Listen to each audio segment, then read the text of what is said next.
maggioranza nei confronti anche degli elettori. Siamo ancora in presenza di alcuni dati, di alcuni sondaggi, di alcuni exit poll, quindi fino a quando il risultato non è consolidato alla luce dei dati che verranno dallo spoglio effettivo, nessuno mi può chiamare esempio. Commentiamo gli exit poll, allora c'è un dato che è oltre il 60%, se lo aspettava. Come questo dato potrebbe essere ribaltato, non ha senso che lo commenti.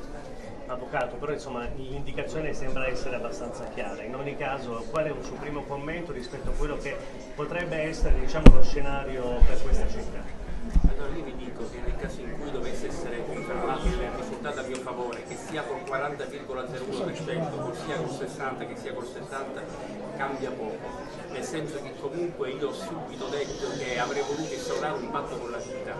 In questo senso certamente il dato che più mi amareggia è quello di affluenza alle urne, perché se uno vuole stabilire un nuovo, chiamiamolo paradigma comunitario, naturalmente ha bisogno che tutti i cittadini credano in quel che uno propone.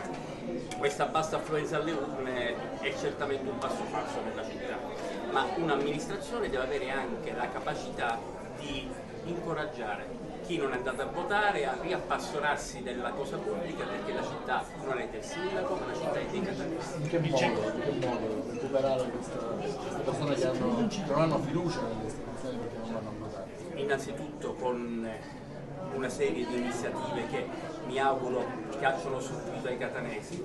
Prima ancora dobbiamo noi essere bravi a non disperdere la straordinaria capacità di risorse comunitarie che ci sono state destinate, dopodiché una efficace campagna di comunicazione, perché molte volte si dimentica che i dati della vitalità di una città sono dati dalla percezione, e la percezione, così come nel caso dell'insicurezza, Catania è la città la terza in Europa percepita per insicurezza, la percezione deve essere anche in qualche modo favorita, agevolata in una narrazione positiva che faccia capire quanto Catania invece abbia di straordinario, che induca, diciamo, a maggior ottimismo. Senta, cosa emerge sul centro-destra da questa città e ha avuto modo di sentire la Premier Meloni? Ancora no, e certamente non la sentirò fino a sera tardi, perché anche lei attenderà che il risultato sia consolidato. Quel che io registro è che comunque il centrodestra ha dato una bella prova in tutto il territorio nazionale. Se non sbaglio abbiamo perso solo Vicenza per una manciata di voti.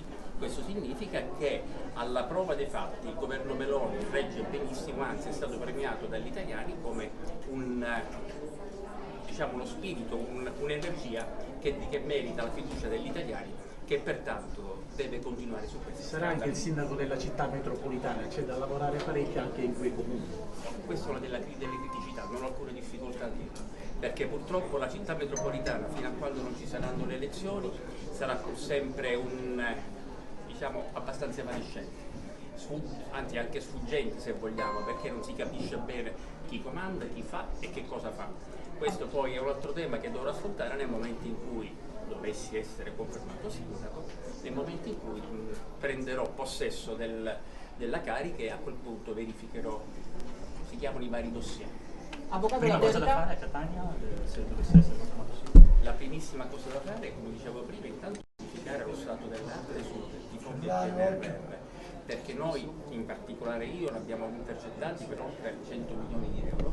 Ovviamente io da semplice cittadino non avevo titolo per verificare a che punto fossero, ma siccome la lancetta fa un TikTok molto veloce, dobbiamo accertarci che non ci sia nulla che vada disperso, che tutto sia stato incamerato secondo il cronoprogramma che il Ministero dell'Interno e il Ministero delle Finanze ci ha imposto, perché non possiamo permetterci certamente il lusso di disperdere delle risorse economiche così importanti.